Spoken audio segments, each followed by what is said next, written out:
Hi folks, this is just a quick tutorial on using Scratch and conditional statements to make the computer more flexible with regard to inputs and then what commands are executed after the user gives input. So just to save some time, I've dragged out the blocks that I think we're going to need for this program, and I'll put them together and sort of explain what I'm doing here.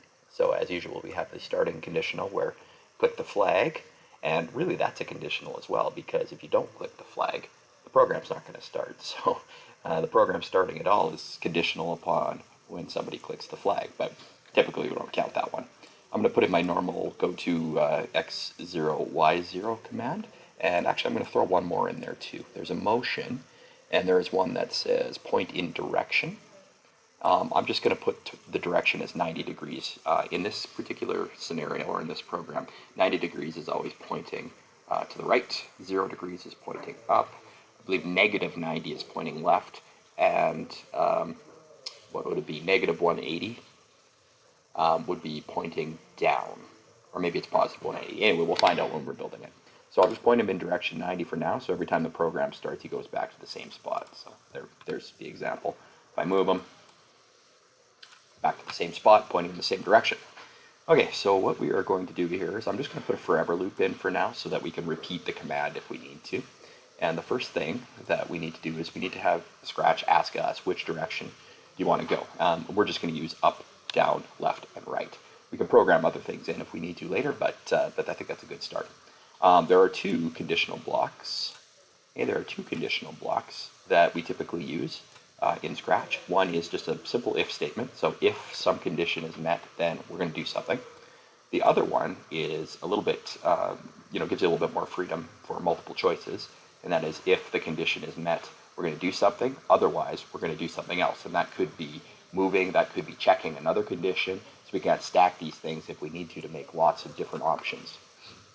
So let's start with the easy one here. Okay, so a conditional statement is always based upon a mutually exclusive decision. Okay, computers can't make rational decisions without your input. They can't think, right? They only follow instructions, and they can't make good guesses. Computers just don't do that unless you're programmed to do it. So we need to be very clear on what the conditional statement is, and it has to be a yes, no, true, false, on, off kind of deal. It's mutually exclusive. It can't be both at the same time. So this block fits into there, and this is our conditional.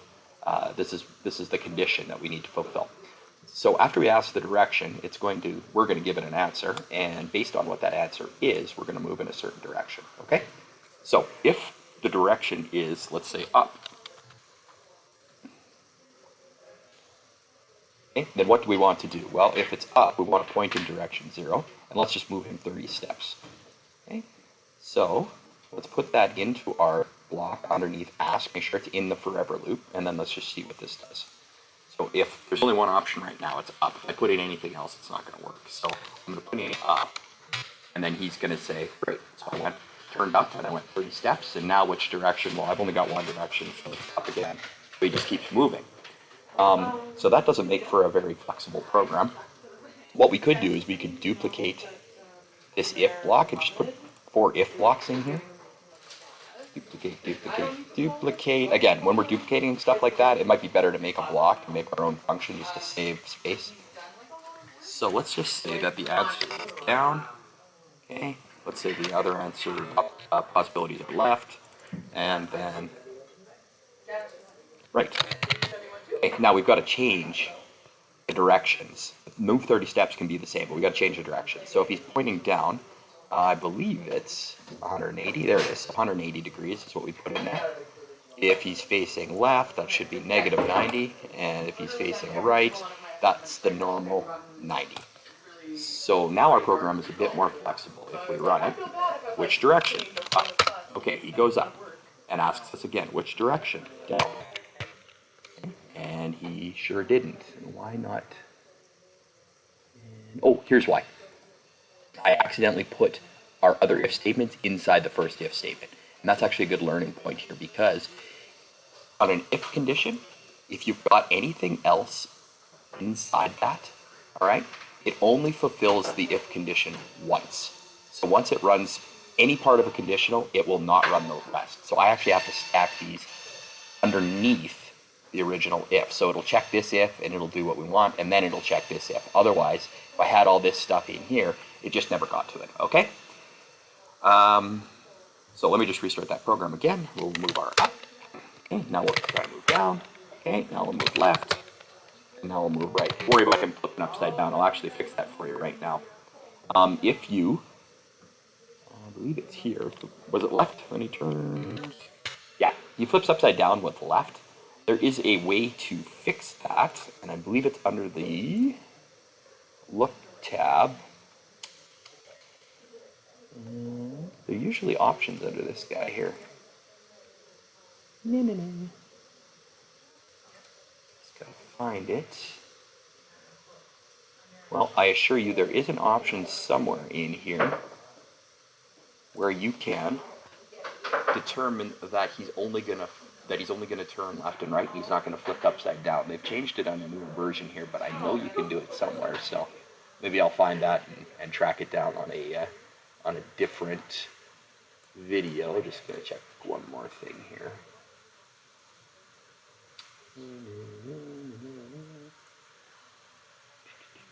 Direction.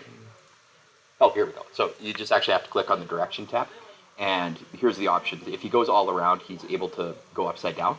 If you just click left and right, he only goes left and right. He will not flip upside down at any point. So there, that fixed that at long last. All right, so now, you know, the program runs forever, so I can just keep moving him around however I want. He can go the same direction a couple times. You know, it doesn't really matter. You notice he's not rotating now. He just goes, he's always, he's always facing either left or right.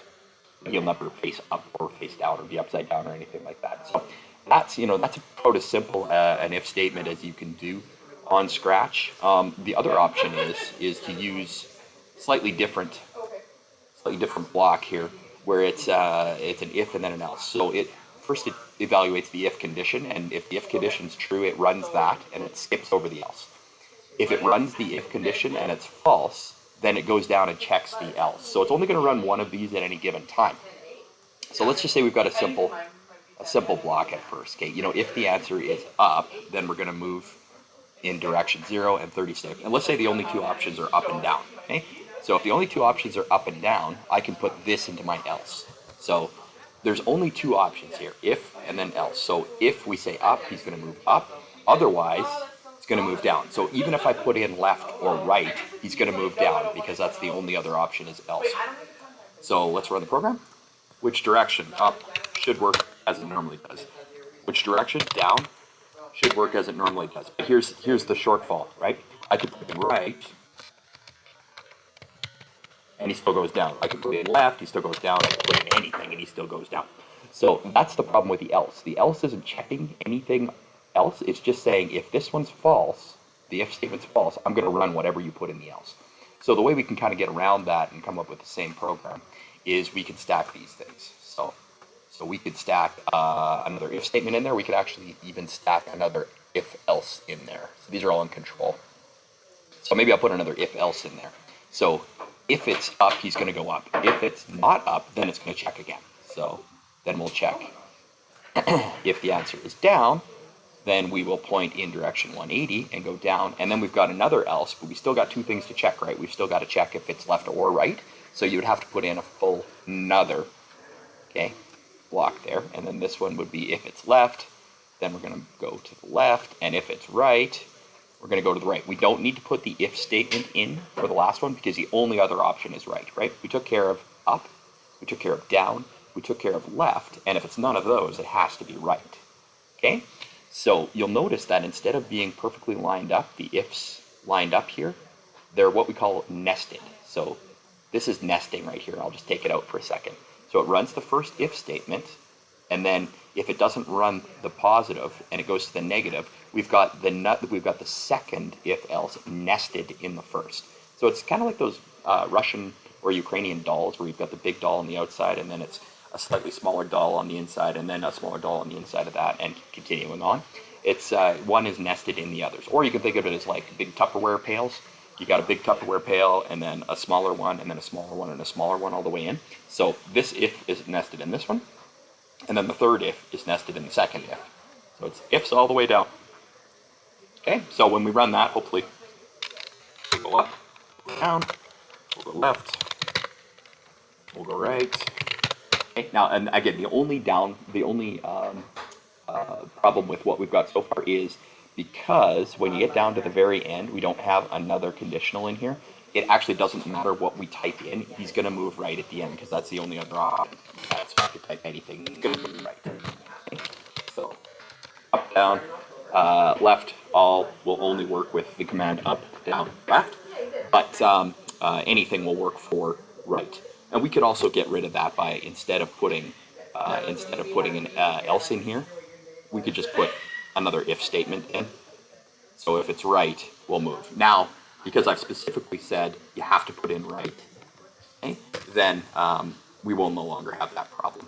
So he will go up, down, left, right, and then ASDF will do that. Okay, so hopefully it gives you a little idea about what conditionals are. They can get very complicated, so if you're repeating a bunch of stuff, let's say that we needed to apply this to another sprite or another character or similar logic somewhere, definitely something that you would put in a block and create a function for. All right, as always, send me an email if you have any questions about any of this. Thanks.